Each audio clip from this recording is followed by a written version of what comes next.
Hi സുഹൃത്തുക്കളെ, നിങ്ങളെല്ലാവരും നിങ്ങളുടെ ബാലറ്റ് ഇട്ട് വെയിറ്റ് ചെയ്തിരിക്കുകയാണ് അതിൻ്റെ റിസൾട്ടിന് വേണ്ടി. അപ്പോൾ റിസൾട്ട് നമുക്ക് നാളെ മുതൽ പ്രതീക്ഷിക്കാം.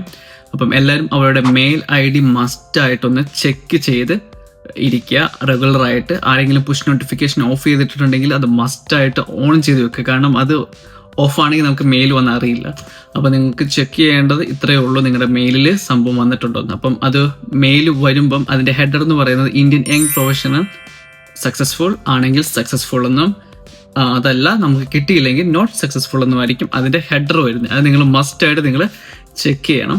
അപ്പോൾ സക്സസ്ഫുൾ ആണെങ്കിൽ അല്ലെങ്കിലും നിങ്ങൾ ജസ്റ്റ് ഈ വീഡിയോയുടെ താഴെ വന്നൊന്ന് കമൻറ്റ് ചെയ്യുക. ആർക്കൊക്കെ കിട്ടിയിട്ടുണ്ടോ നമുക്കറിയാലോ, നമ്മുടെ ഈ എഫേർട്ട് ആർക്കൊക്കെ ഉപകാരപ്പെട്ടു എന്ന് അതിലൂടെ നമുക്കറിയാം. അപ്പം കിട്ടാത്തവർ ഒന്നുകൊണ്ട് പേടിക്കേണ്ട, നിങ്ങൾ നെക്സ്റ്റ് ബാലറ്റ് ജൂലൈയിൽ വരുന്നുണ്ട്. അപ്പോൾ നിങ്ങൾ വീണ്ടും അപ്ലൈ ചെയ്യാം. അപ്പം അപ്ലൈ ചെയ്യേണ്ട രീതിയെല്ലാം നിങ്ങൾക്ക് ഇപ്പം മനസ്സിലായി കാണുമല്ലോ, വളരെ സിമ്പിളായിരുന്നു. അപ്പോൾ ഓക്കെ, സിയാ.